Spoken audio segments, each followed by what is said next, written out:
ये जो आप वीडियो देख रहे हैं ये कोई एयर शो का वीडियो नहीं चल रहा है। ये फाइटर जेट्स हैं जो उड़ान भर रहे हैं। एक बार फिर से हमास और इजराइल आमने सामने आ गए हैं।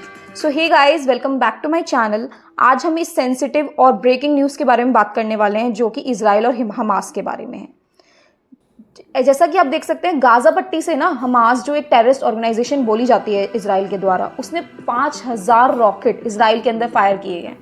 जैसे कि आप देख सकते हैं 5000 rockets from Gaza hit Israel, state of war declared. ये जो हो रहा है ना, ये फाइनल हो सकता है। इजराइल ने ऑन रिकॉर्ड कहा है कि हम वॉर अलर्ट इशू कर रहे हैं। जैसे कि आप इस इमेज में देखिए, Israel declare state of war alert after surprise Hamas attack. Israel के जो पीएम है बेंजामिन नेतन्याहू, उन्होंने ये वर्ड कहा है कि यहाँ पर हम वॉर पर हैं।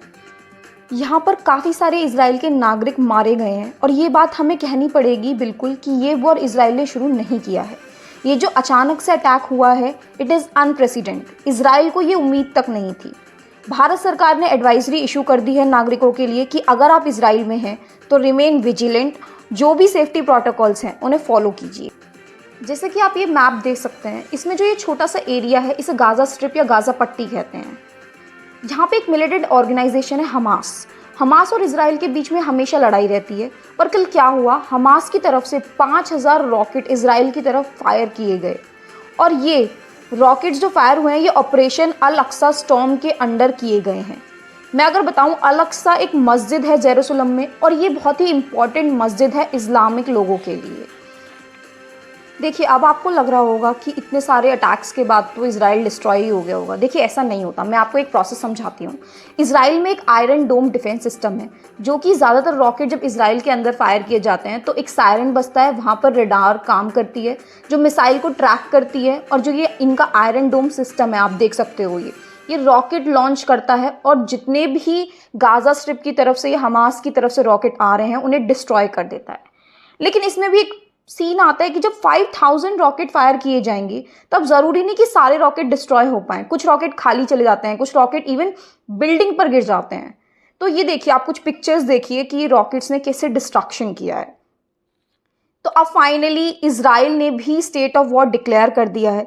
अब ऐसा भी हो सकता है ये जो बचा हुआ फलस्तीन का पार्ट है ना, ये भी ना रहे।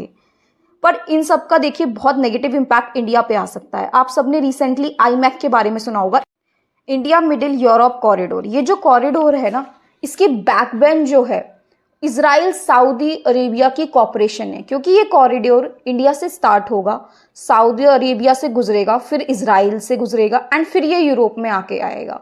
अगर सऊदी अरेबिया और इजराइल के बीच में रिलेशनशिप सही नहीं रहे तो ये कॉरिडोर नहीं बन पाएगा।